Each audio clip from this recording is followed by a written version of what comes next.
Benjamin Doyle left his longtime career at his family's business to pursue what he believes will be the next phase of tours in Charleston.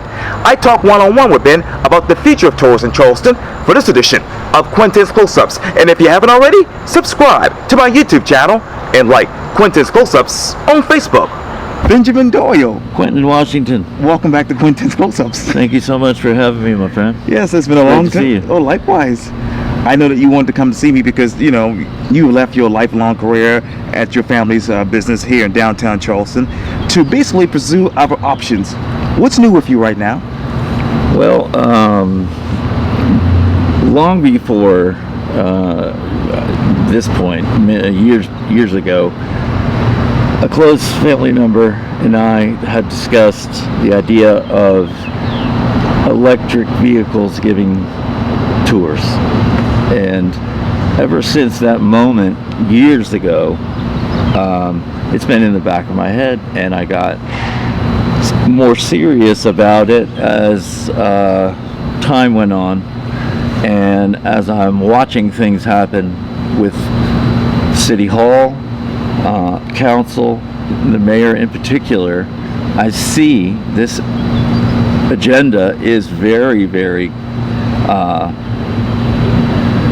climate-based, I could call it, or very heavily climate-based, meaning they're doing a lot of things to mitigate sea level rise. Right. There's talk about this wall around the city, and then, as luck would have it, I was commissioned to photograph the installation of what amounts to aquarium glass, right, where the battery seawall railings would be. Sure. And it's just one piece right now, and it's just like a trial thing. If the city ends up doing that, I can't imagine the cost of doing the entire wall, but we've already paid to raise that side of Murray Boulevard anyway. Right. So there's obvious things going on. The city is spending money on projects with that in mind. And I thought, well, this was January 1, when I had put in my notice and it was time for me to move on, and that was the direction that I was going to go full steam ahead, thinking that I would be welcomed with open arms by City Hall and the Tourism Commission and whatnot. And the vehicle that I want to use has become a very hot issue. And I cannot, for the life of me, find anyone to tell me why this isn't the ideal tour vehicle for this city, for this mayor, for this administration, for Charleston at this time. What is the ideal tour bus, tour vehicle for the city right now? Well, I think the ideal vehicle would be very narrow, obviously, because Charleston has a lot of very narrow streets, and also quiet, because we are touring through neighborhoods,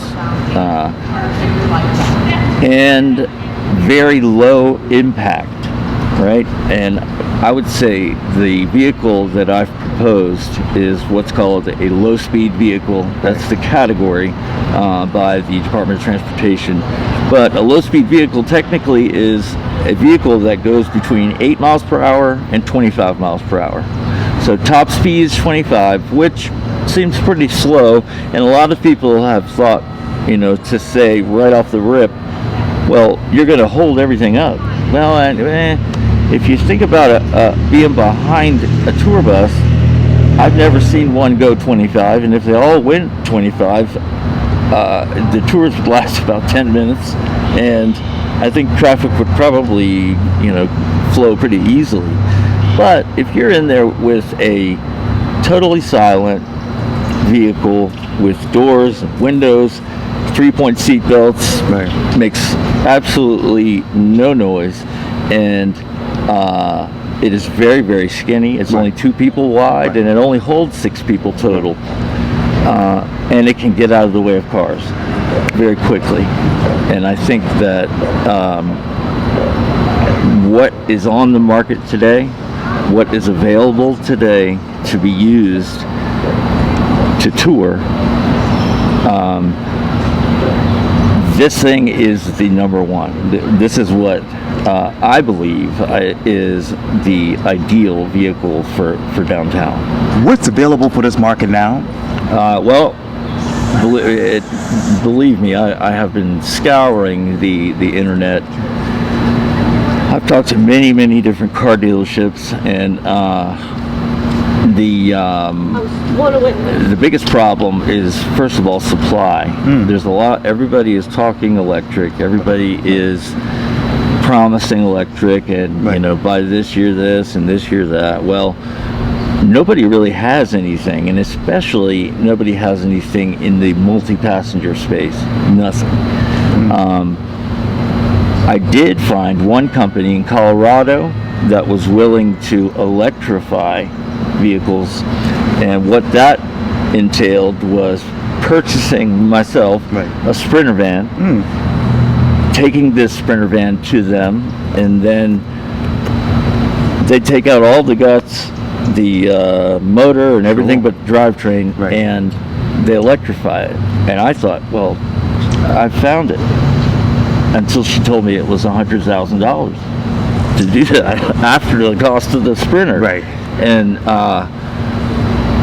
the vehicle that I have in mind, the electric one that I've already got, some investors behind me ready to buy, is not cheap by any means, but it is not a $100,000 vehicle. Wow. Well, let me ask you this, Mr. Ben. Why not start off with a bus or a Sprinter van or something cheaper that could actually carry more passengers? Listen, that's a great point, and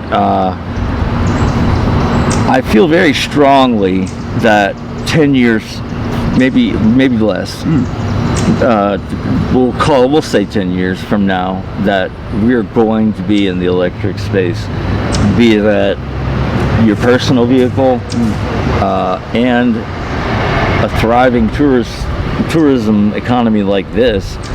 I just don't think it's a very bad idea. I think it's a great idea, as a matter of fact, to go along with what the current administration, what their direction is, as we sit here. And I really don't understand, and this is the biggest kind of crux of everything, is that the LSV category of vehicle is basically written out of the ordinance to the extent that I can't even register it to myself and give tours in it as my car. But I can go home and get in my Ford Explorer and go do tours with that. But if I were to spend, the money, which is about the cost of a brand new car, on this vehicle, then I'm not allowed to, and I can hold more people in my Ford Explorer. Well, then let me ask you just a basic question: how should the city's tourism ordinance be amended? Well, ideally, if I had total control, which is absolutely not the case, but ideally, I think that in the first, before anything, you should be able to register a low-speed vehicle under your own name and do what you could do with a car with it. And very, very few limitations are statewide on LSVs, and the main one is that it has to stay on streets where the speed limit is less than 35. Wouldn't be an issue in the historic district. Like I said, everything moves slowly down there anyways. My biggest sort of drive in trying to make this happen is not just to break down that door and open up a whole new category of tour vehicles, but I just want to put something on the road that the residents are not going to immediately be disgusted by. Something that people may look at and see and say, you know what, man, that's a fantastic idea. That's a really good idea. And it's so quiet and so low impact, it seems that we're all starting to get along down here. Now, that's a little utopian, I know, but you know, I have a real positive outlook if I can get this on the road. Have you been able to talk to the residents south of Broad, or city council members, or even members of the commission about this? Yeah, I have. I've reached out to a few councilmen. I've reached out to, obviously, livability, and I have spoken to one of the commission members. Has kind of given me some advice about just procedural stuff, and he's a resident as well, and he and his wife love the idea. Okay. And I think that it's one of those things that people will really have to experience to appreciate the difference. And let me say, and I should have said this in the outset, I'm not trying to push gas and diesel off the road. I'm not trying to get people's gas powered buses or diesel powered buses removed. I'm only trying to get this electric vehicle on the road. And I think it's very simple. Atlanta, downtown Atlanta, I could drive one of these, but I can't drive it below Mount Pleasant Street with passengers in it in Charleston. How many low-speed vehicles are there in the southeast? Oh man, I couldn't even venture a guess, but I would say it's probably half the amount of golf carts. If you were probably to compare downtown golf carts to LSVs, probably 4 times as many golf carts as there are LSVs, just as me walking around. You know, I've seen, and there's LSVs traveling everywhere around the city, just like the golf carts do. And I don't think the golf carts cause much of an impact or problem unless it's the driver's issue. You know, some young kids, people too young to drive them, or I've seen local big names driving the wrong way down Anson Street on their golf cart. You know, there's just a lot of freedom associated with that. And it's strange to me how when you switch to something that's not a golf cart, it has doors, like I said, it has 3-point seat belts, it has a crash test rating, it comes with a DOT VIN number. Not, golf cart doesn't do any. It doesn't have any of those attributes. So, I really think that we're missing a big category that I've just happen to be, the one to pursue it, and I'm going to see it through. Now, will you actually be using your personal vehicle for this? So, my idea is that I want to initially. By initially, I mean, get my business, Electric Tours of Charleston, on the road, and have some income coming in.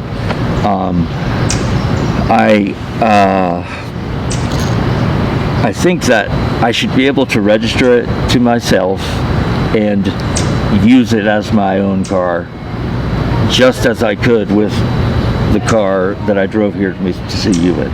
Are you allowed to do that? Yeah, I could absolutely use my car and take people on a tour downtown and see all of anywhere you really want to go, because there is just about no regulation on your personal vehicle. Because if I wanted to take some friends from out of town, I don't think I should have to register them or pay a tax on them riding downtown, you know what I mean? But that's one privilege you can do that you have in the city with your personal car, is to give tours with it. So I'm not looking to get a fleet of these things, which I could never afford, but one that's registered to Benjamin Doyle, that I drive to take only the 5 people that would be able to fit in it with me on tours. Now, I want to talk about that, just more about that in just a few minutes, but how did you go about researching what was in your location before you started this? I saw, I was looking for, there was a company in Florida that had an electric vehicle. It was 9 passengers, I believe, or 8. And it was made to look like some strange looking Model T. It had rounded fenders. It was extremely tacky. I mean, very, very tacky. But it was, at the time, the most people I could carry in an electric low-speed vehicle. Wow. And then that kind of got my brain thinking in that direction, and I saw the ones being used in Atlanta, which are the identical, or they're identical to the ones I want to use. Wow. And let me ask you this, Mr. Ben, what are the demographics that actually use this type of vehicle, the low-speed vehicle? Oh, I mean, I think it runs the gamut. There's I would say just about anybody who enjoys a nice quiet ride, and that's men, women, young, old, that's everybody. And this vehicle does look a little unique, but not so unique that it's it's like driving the Oscar Mayer Wiener around town. You know what I mean? It's still pleasing to the eye, I believe, around the neighborhoods. And speaking of the neighborhoods, where exactly would you go? Well, definitely south of Broad. Calhoun would be one of the streets I'd like to go on to talk about the AME Church, the African American Museum, which is opening up, so down by the aquarium. Right. This vehicle in particular has a very, very low mileage to battery ratio. Sure. I mean, like 40 miles, 50 miles, it ain't much. So I do have to be calculated about where I go. And I've mapped out the route. Sure. And that would give me probably, I think, 2 or 3 tours and safely get the vehicle back, to where it's going to live. Now, speaking of which, what are your safety mechanisms with this vehicle? Well, obviously, the last time that I brought this up, and which was the first time, I called into the Tourism Commission meeting, and I started to talk about it. And as soon as I was finished and muted again, the head of livability just blurted out to all of the commission that I wanted to do tours with golf carts. Well, far from it. If golf carts cost as much as this thing, then there would be 3 or 4 of them on the road.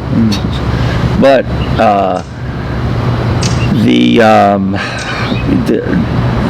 the biggest safety is doors. Right. It's got door. I got something on me. Yeah. It's got doors, real doors. Oh yeah. And it's got 3-point seatbelts. Right. This is a vehicle that has a DOT VIN number, so it has to meet a certain standard. Sure. Not something that's plucked off of a golf course that you can drive around on the street also, which is still kind of a new idea. I remember when there was no golf carts on the street, and how quickly that changed. Right. And as I brought up earlier, other than some bad actors on the golf carts, they seem to be doing very well with very little regulation, and they seem to be doing fine. And I think there's a lot of residents that enjoy that ability to take their cart and drive around and and enjoy a nice ride in the evening. Now, when you do roll out this particular vehicle, Mr. Doyle, what other regulations do you foresee? Well, I was also told when I proposed the idea first to a TEO, a tourism officer, and he told me that I was good and legal to start the next day if I wanted, which ended up not being the case. And what are we, 6-7 months later, here we are, and that wasn't correct. But not only is the vehicle itself not permitted to be registered and toured with, but it is got it. But it is I totally lost my train of thought. Where was I? Anyway, yeah.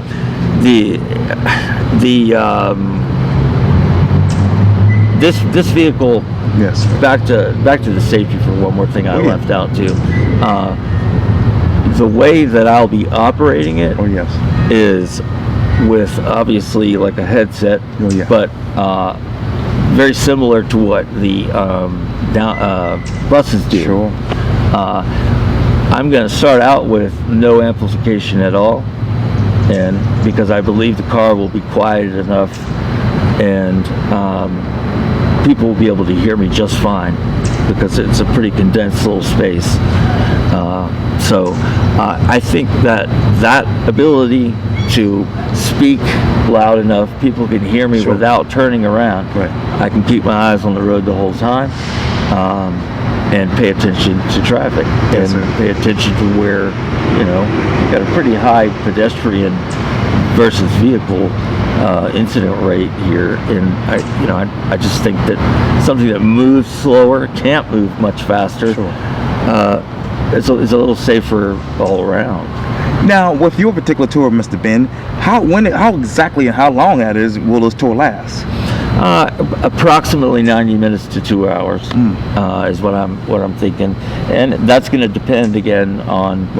These are all going to be, for obvious reasons, small groups, unless anybody wants to run alongside.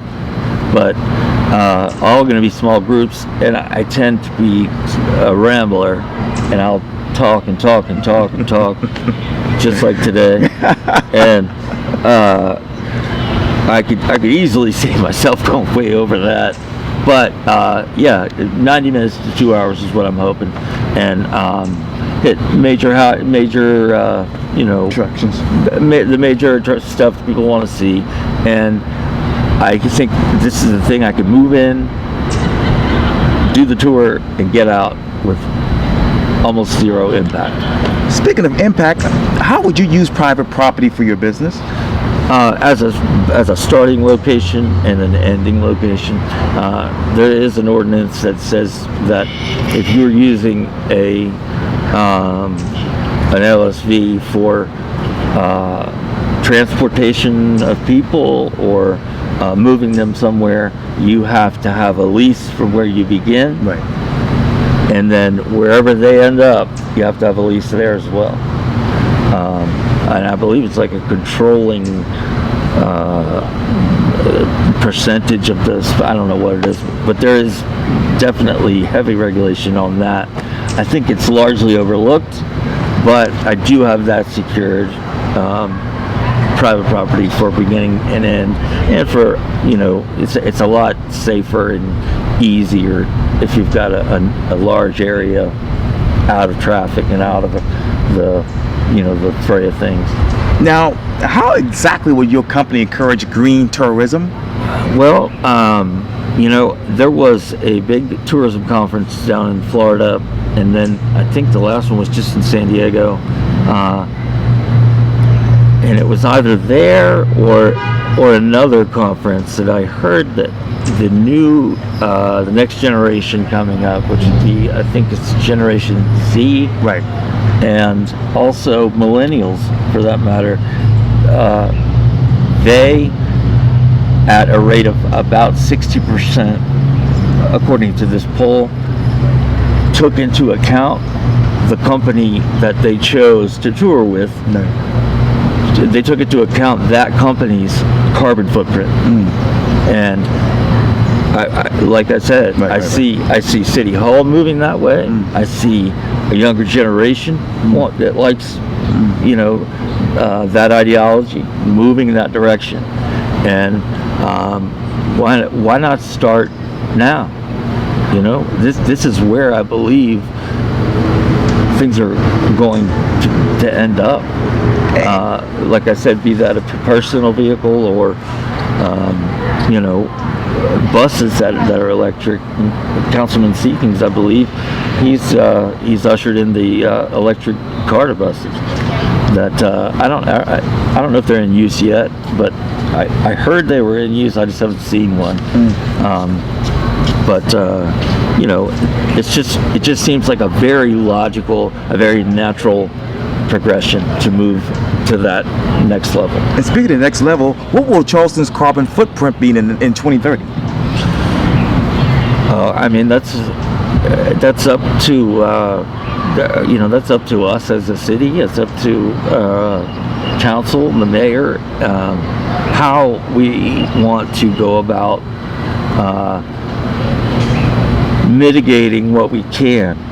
And at the present, it seems that what we're doing is these huge scaled projects instead of the small things on this level that can be done that cost the city nothing. That costs them zero, and I think residents appreciate, and that's my belief, and I don't know that for sure yet, but I do believe that that's the case. And I think that people are going to see that this can be done successfully, and the fact that it is so low impact that it's a great idea. Well, that brings me to my next question, Mr. Ben. When did you realize this would be a complicated process that could ultimately fail? Yeah, and still good from here. Probably the day that I went to Lee Burbidge over at Livability, and I said what I was thinking of doing, and he told me that the vehicle was not the only issue, and that zoning was was another issue that I had to overcome.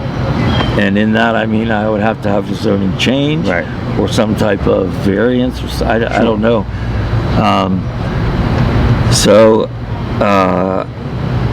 All of downtown's peninsula below Mount Pleasant Street, right, is an AR, right, zone, right, amusement and recreation control. And there's a really strangely written section in the tourism ordinance about Airbnbs, right, and about golf carts, sure, and LSVs, right, and mopeds, right, and it puts these vehicles in a category with golf carts and with mopeds. That's just not, it's just incorrect. Mopeds and golf carts are much more, I think, much more of an impact than something that is driven with a purpose, and it's like I said, totally silent. It's very small. It's scooch out of the way, and if in fact what I want to do is in the city's eyes the same as a moped, then the electric bicycles, I don't see a whole lot of difference in that and a moped, except for gas. But what is your purpose?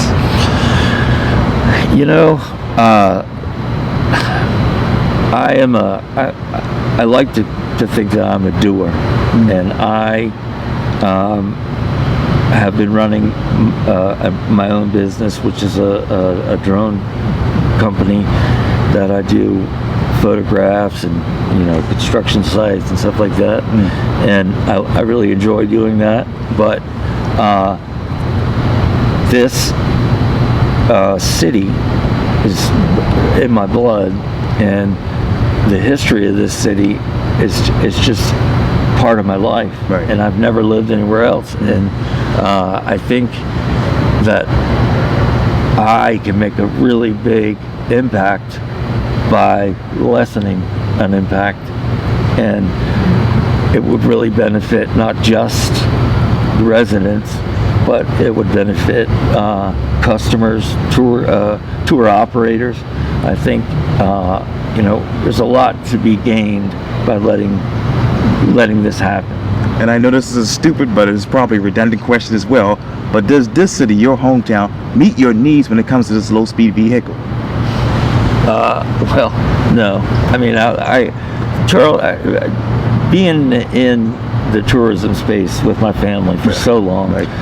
I know that there are a lot of very arbitrary things in the ordinance that they meant one very small thing back in 1990 whatever when they wrote it, and that's what's happening here. This zoning thing was written in 1996, and when I presented it to the zoning head, Mr. Bachelder, he said that it's time maybe that we revisit that part of the ordinance, because it's so long. It's been so long. Right. Things are different. Right. We have a different administration, and frankly, an administration that's much more focused on climate change than really climate change was even a thing under Riley. You know what I mean? It just really wasn't on the radar until now, and we just happen to have a mayor that's very, very green. Why did they fail to prepare for this? I don't think it's necessarily a failure to prepare, but I think that it's time to start addressing it. It's time to start looking in that direction, and for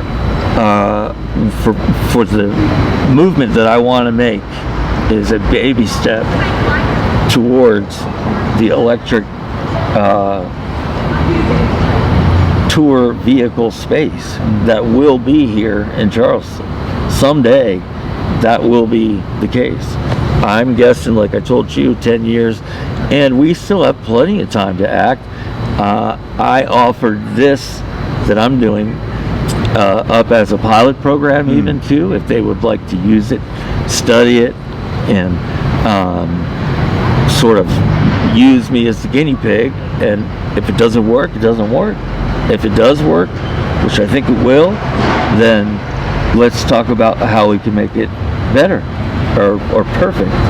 And I've got everything on my end ready. All I need is the permission to do it. I just need permission to get out there and show people how passionately I feel about this and how great of a vehicle it is. Now, speaking of your family, Mr. Ben, do you believe that your new business, your upcoming business, will step on their toes? No, not at all. And it's an often discussed topic that as I told you a little while ago, I don't want to run off other types of tours, and mainly buses and vehicles that have gas and diesel. I'm merely trying to wedge out a little bit in the electric space, because that's where I think that it's headed. And what happens at the carriage company, my family's company, and in the carriage industry, that's a set in stone fabric of this city that it's almost not even comparable to a vehicle tour. It's a whole different experience. You see the animals, you touch the animals, you get to interact, so much with, all different types of people, and for a lot of them, it's the only time they'll ever get to interact with a horse like that and be that close. So, like I said, I think it's two very different things, and I would not ever want to replace or to take the place of or to even encroach on what they're doing. And if I were, then I would have an animal out front of this thing dragging it around. And how would you maintain a great customer experience? Well, that's one of the reasons that I like this vehicle so much, is because when you look at it, it's just a vehicle that screams, "Please let me ride in it." It just looks fun.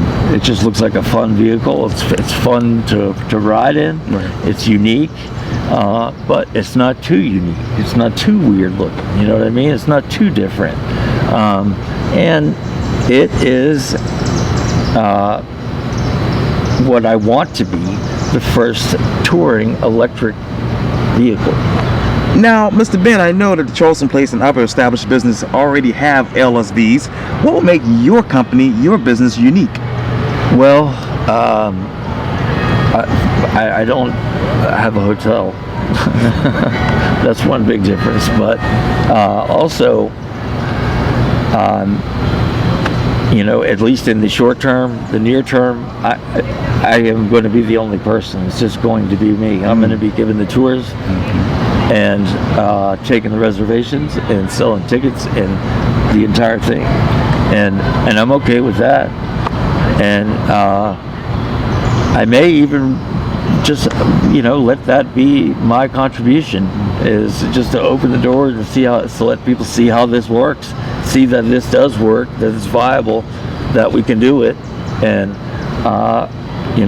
maybe others would do that as their personal car too. I don't know. But I don't see it being a flood of LSVs hitting the streets the minute that they give me permission. I see it very slowly trickling into that space. And I just want to pioneer the beginning. And I want to get it started. And you asked about, have we failed? And have we started too late? Should we have been? I think now is the time to start. Speaking of contributions, how much money would you pay in taxes for this? Well, the tax on the tour itself is, I think it's still 50 cents per person that I would take, along with all of the other fees that would come along with that. It will be permitted if, in fact, I can get this through and get everything approved. It will be permitted by the city, so I'll have to buy a permit, but that's only like every 6 months, I think, for your personal vehicle. And the tourism tax, like I said, that's the two that I can think of off the top of my head. Okay. My main startup is the vehicle. Okay. And it's, like I said, it's not cheap.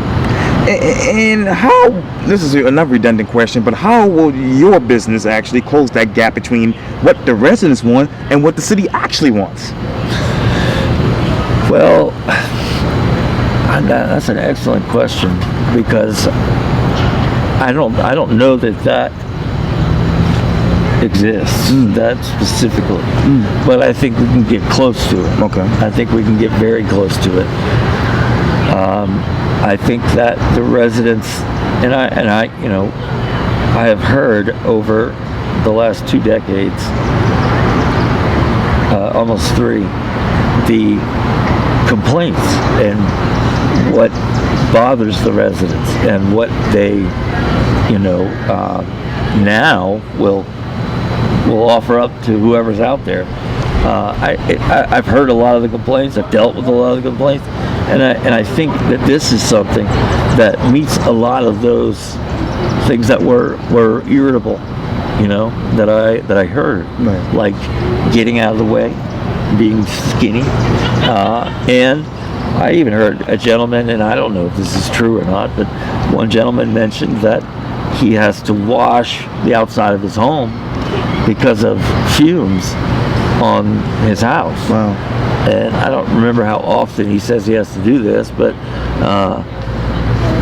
you know, if we have the capacity to not leave fumes on someone's house, why are we forbidding people from using that? You know, that's the crux of the whole thing, is why can't this vehicle give tours in a much more respectful and a much more you know, low impact way, and I can't figure it out. And the answer I get is that it's in the ordinance. So When did that become a part of the ordinance, the low speed vehicles? So I believe that, and I'll have to recheck. I've got so much stuff ready for this meeting coming up, but I believe it was not too long after the 1996 carve out in the zoning. So I think it has been a little while, and I think that you know, I just think that it's the right time to at least attempt this, you know, and for us to try something that, yes, it's different, and I know Charleston is very scared of different, but different is not always bad. Different in this case, I think, is going to be, you know, very, very appreciated. Benjamin Doyle, thank you so much for your time, and again, welcome back to Quintin's Close-Ups. Always a pleasure, buddy. Thank Always. you. Thank you.